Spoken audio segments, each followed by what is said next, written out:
साल 2023 जैसे जैसे खत्म होने के करीब आ रहा है, वैश्विक प्रतिबद्धताओं और रणनीतिक चुनौतियों का सामना करने के लिए भारत की कूटनैतिक कोशिशें तेज होती जा रही हैं।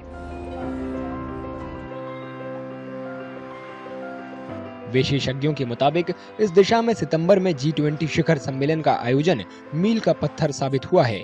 इस सम्मेलन में हिस्सा लेने के लिए दुनिया भर के नेता दिल्ली में जुटे और अंतर्राष्ट्रीय स्तर पर सहयोग की इच्छा जताई।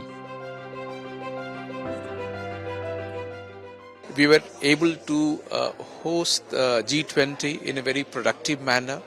We had substantive outcomes because our national priorities were now reflected through a multilateral platform. You have seen the India bidding for hosting Olympics in the future. We are bidding for the hosting COP 33, and this confidence has come from the successful organization of the G20. 2023 Bharat America संबंध के नजरिए से ऐतिहासिक रहा। राष्ट्रपति Joe Biden जून में राजकीय यात्रा पर भारत आए और प्रधानमंत्री नरेंद्र मोदी ने उनकी मेजबानी की। उन्होंने भारत की अध्यक्षता में G20 की कामयाबी पक्की करने के लिए नई दिल्ली की यात्रा की। मोदी फ्रांस की बेहद सफल यात्रा के दौरान 14 जुलाई को पेरिस में आयोजित बेस्टिल डे परेड में बतौर सम्मानित अतिथि के रूप में शामिल हुए।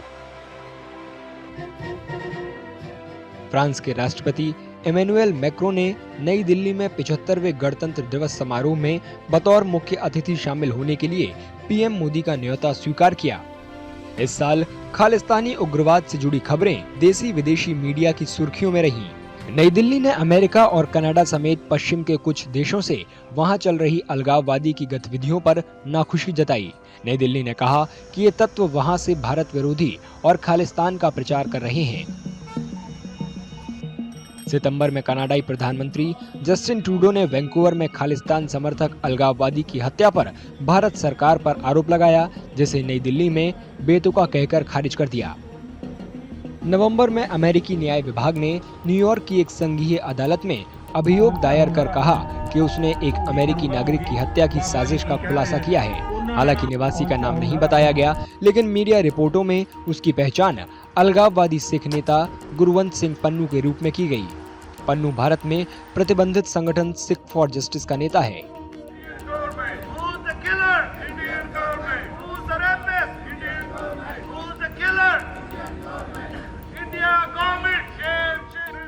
पन्नू ने 13 सितंबर को संसद पर 2001 के आतंकवादी हमले की बरसी पर संसद की नींव को हिला देने की धमकी भरे संदेश जारी किए। उन्होंने सिखों को 19 नवंबर के बाद एयर इंडिया के विमानों में यात्रा नहीं करने की चेतावनी भी दी थी।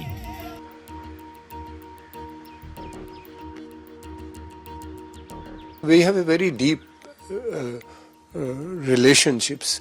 In such relations, sometimes irritants have come, and India's basic policy is not to kill anybody in outside.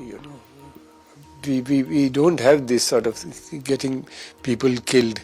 Our intelligence agencies or our security agencies have never been indulged in such activities. मध्य पूर्व में अरब देशों और Israel के साथ अपने संबंधों को संतुलित करने में जुटे भारत के सामने इजराइल हमास संघर्ष में राजनयिक दबाव बढ़ गया है। भारत ने 7 अक्टूबर को इजराइल पर हमास के आतंकवादी हमले की निंदा की, जिसमें करीब 1200 लोग मारे गए थे। हमले से बौखलाए इजराइल ने गाजा में हमास के खिलाफ बड़े पैमाने पर जवाबी हमले शुरू कर दिए, जिसमें बड़ी संख्या में फिलिस्तीनी नागरिकों समेत हजारों लोगों की जान चली गई।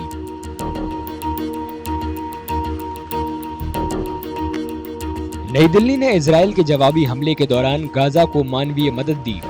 भारत ने इजराइल और फिलिस्तीनियों के बीच 7 दशक से ज्यादा समय से चले आ रहे संघर्ष को सुलझाने के लिए बातचीत और कूटनीति की अहमियत पर जोर दिया।